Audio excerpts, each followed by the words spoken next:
Bonjour à tous. Aujourd'hui, on se retrouve pour un nouveau débat sur le complot et le développement personnel. Donc, l'histoire du complot, ça va plus être un exemple pour imager, pour commencer à expliquer une certaine chose qui va nous diriger vers le développement personnel. Les deux sont d'une certaine manière liés, d'une certaine manière. Euh, du moins, c'est l'hypothèse que je me fais. Ce n'est qu'une hypothèse, ce n'est que mon avis, après observation, discussion, réflexion, euh, et du fait de mes expériences personnelles. Je n'ai pas tout vécu pour avoir tous les outils pour réfléchir et penser à tout, mais voilà. J'ai entendu certaines choses, j'ai vu certaines choses qui font que j'ai cette hypothèse aujourd'hui. Donc on va imaginer une personne A, on peut lui donner un nom si vous voulez, et cette personne va être complotiste. C'est-à-dire qu'elle va considérer qu'il y a un complot qui dirige notre société. Dans cette idée, il y a le fait d'être soumis à des personnes qui dirigent le monde et leurs décisions. D'être un pion, de subir les situations que nous vivons, notre condition humaine, notre travail, notre vie familiale, où nous habitons, etc. Cette idée de subir, euh, ça va créer de l'anxiété chez la personne, et la personne va chercher d'où vient ce mal-être. S'il n'arrive pas à accepter que ça vient de lui ou à trouver un problème chez lui, il y a la facilité, la possibilité de mettre la responsabilité sur la société ou un complot que personne ne connaîtrait, surpuissant. Donc ça traduit plusieurs choses. Le complot que la personne accuse est la société, peut être la société en elle-même. Car aujourd'hui, effectivement, il y a beaucoup d'informations qui vont assez vite, il y a beaucoup de choses qui sont développées et qui se développent encore aujourd'hui, alors qu'un individu a besoin de temps pour grandir, de réfléchir, de construire ses projets, sa réflexion, et la société, bah, elle est un peu à en accélérer, et les gens, finalement, bah, achètent des téléphones qui vont vite, donc s'habituent à ce que tout aille vite, mais en même temps subissent cette rapidité car le cerveau peut vivre à son rythme sans que les choses aillent vite. Les deux s'adaptent à l'autre, s'habituent à l'autre, mais en soi, il peut y avoir un mal-être créé de tout va vite. Et du coup, on n'a pas le temps de faire ci, de réfléchir à soi, et donc on va chercher dans la facilité. Alors que c'est important de réfléchir, de ce dont on est capable et ce dont on veut. Donc pourquoi on peut se sentir en train de subir notre situation? Parce que cette personne A, elle a été dans une école, un collège, un lycée, une université, suite aux rencontres qu'il a fait, que ce soit sa famille, ses amis ou ses proches, aussi son milieu, qui vont lui offrir telle possibilité, telles autres, etc. Donc tout ça, ça va lui offrir un panel de possibilités, mais il ne va pas forcément toutes les exploiter. Soit parce qu'il va se sentir pressé, soit parce que bah, il écoute juste passivement, pas passivement, mais quotidiennement les professeurs, ses parents.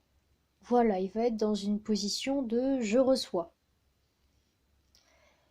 Et donc il ne va pas être habitué à donner ou créer, faire les choses par soi-même, de manière indépendante.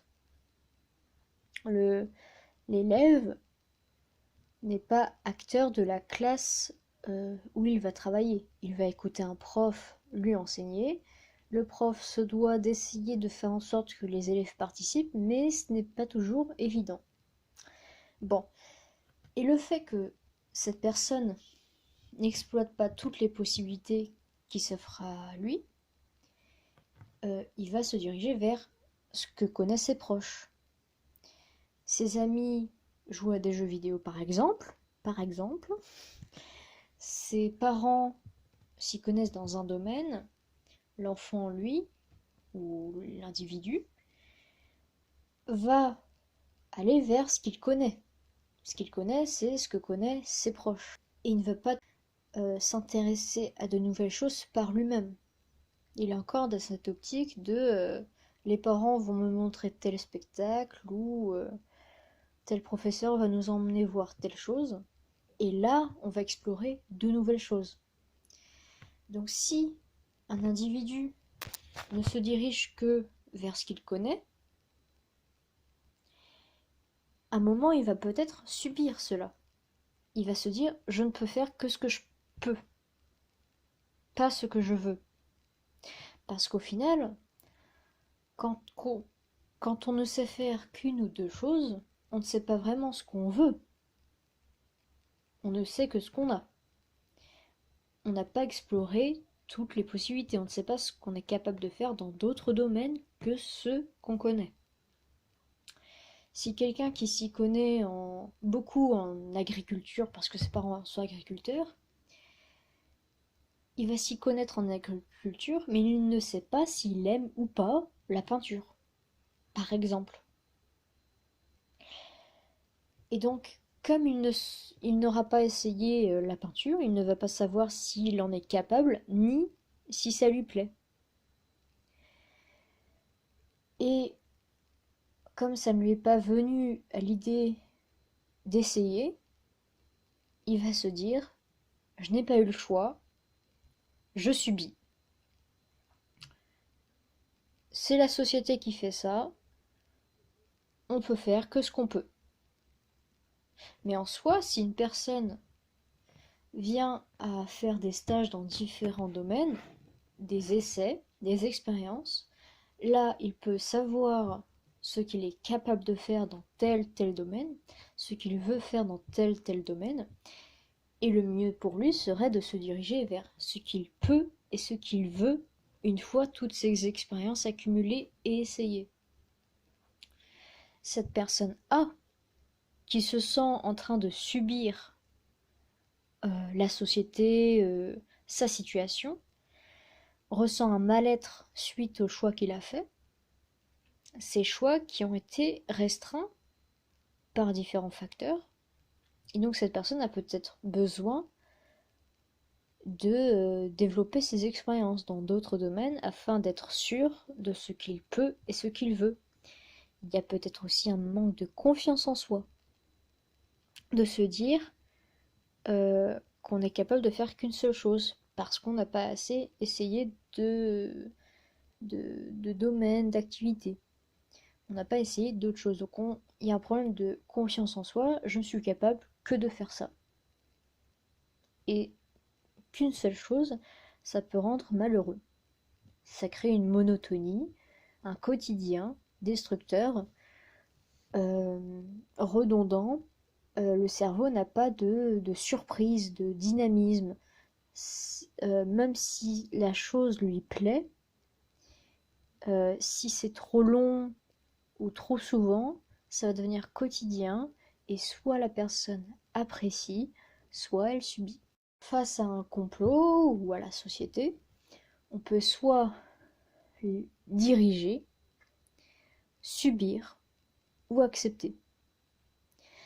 C'est-à-dire que là, la personne A est dans la situation où il fait ce qu'il peut. Il ne sait pas ce qu'il peut faire d'autre. Il ne sait pas ce qu'il pourrait vouloir d'autre. Il ne se connaît pas lui-même. Il n'a plus de conscience en lui.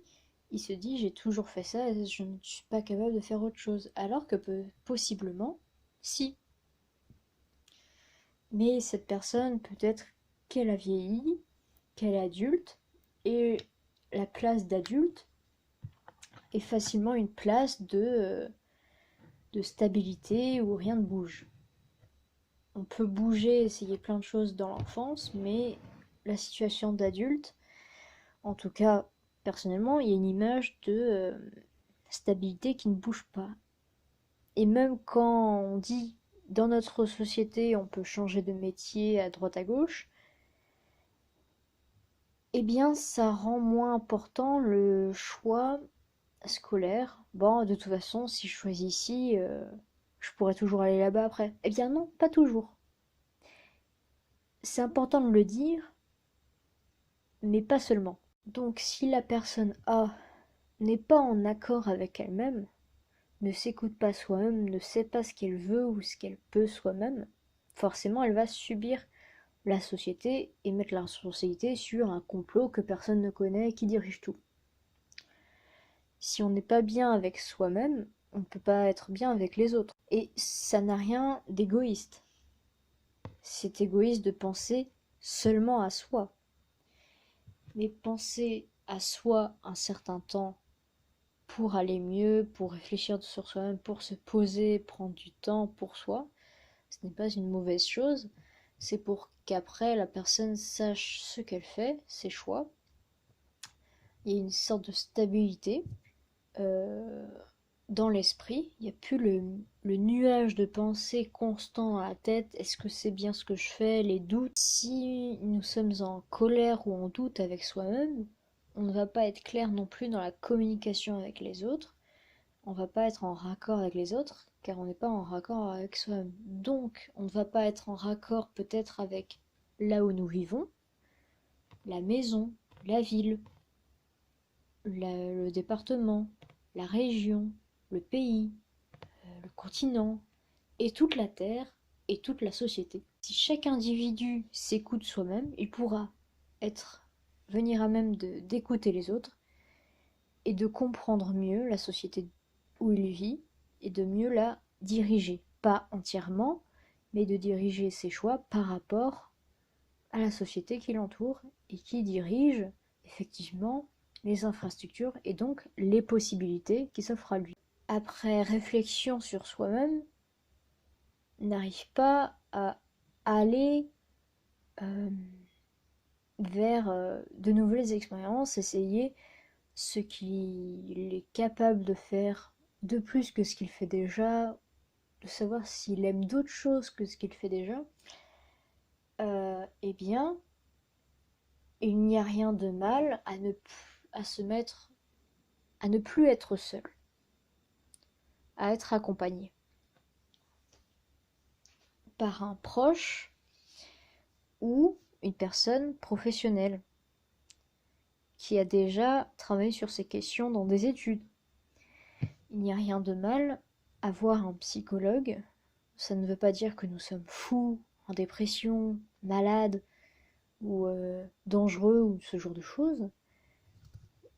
Je pense personnellement que chacun, même quand il va bien, d'aller voir un psy pour faire un, un compte rendu de la situation, parce que ce n'est pas forcément évident de parler euh, de certaines choses à un ami a ses problèmes aussi, et il n'a pas toutes les réponses toujours à toutes les questions. Donc il peut être compatissant, mais pas une solution rassurante, et tous les amis ne sont pas forcément capables de soutenir rien que ça. La famille, il y a certains sujets dont vous avez besoin de parler qui concernent la famille et votre famille, vous ne savez pas comment elle peut prendre ça ou comment aborder cela avec votre famille. Donc vous pouvez voir quelqu'un, même si vous allez bien, que vous alliez bien ou mal, il n'y a rien de mal à voir quelqu'un. Parce que on évacue et ça vide un peu le nuage de pensée. Même si ça ne résout pas, ça allège pendant un instant et après on y reviendra et puis voilà. Ça va se dénouer lentement mais sûrement. Parce que si on essaye de dénouer un nœud très rapidement, il va se serrer encore plus, il va étouffer. Ça va être mal fait. Voilà. L'être humain est un être vivant. Un être vivant, c'est un être de la nature, de la biodiversité. Donc, ça ne se développe pas comme une machine. On est une machine parce qu'on nos membres sont articulés comme un robot. On peut fonctionner avec de l'électricité dans nos neurones, comme nos messages nerveux peuvent être comme des messages électriques, mais nous restons des êtres vivants qui ont besoin de temps pour s'adapter aux situations. Euh, alors bien sûr, l'éducation est à questionner selon chaque individu, bien sûr, mais ce n'est pas la question d'aujourd'hui, enfin de cette vidéo. Donc cette personne a finalement subi la société. Elle appelle ça il y a un complot qui dirige tout, mais finalement ça se traduit par un mal-être personnel en soi, issu de manque d'expérience, de réflexion, d'outils qui permettent à la personne d'avoir des réponses pour elle-même et donc d'avancer indépendamment et avec les autres et donc avec la société. C'est un discours de réflexion que je me fais personnellement. C'est une hypothèse que je me suis faite ou que je me fais au quotidien. Euh, J'en parle afin de l'évacuer, pas seulement à un psychologue justement, pour voir si vous vous sentez concerné ou si d'autres personnes que moi peuvent être d'accord ou apporter d'autres réponses et vous mener à des réflexions sur ce sujet. Je ne me sens pas légitime de m'y connaître par cœur sur la psychologie. Je n'ai pas de contact complotiste dans mon entourage. Mais si on me parle de personnes complotistes, j'essaye de comprendre pourquoi, comment on est venu à ça.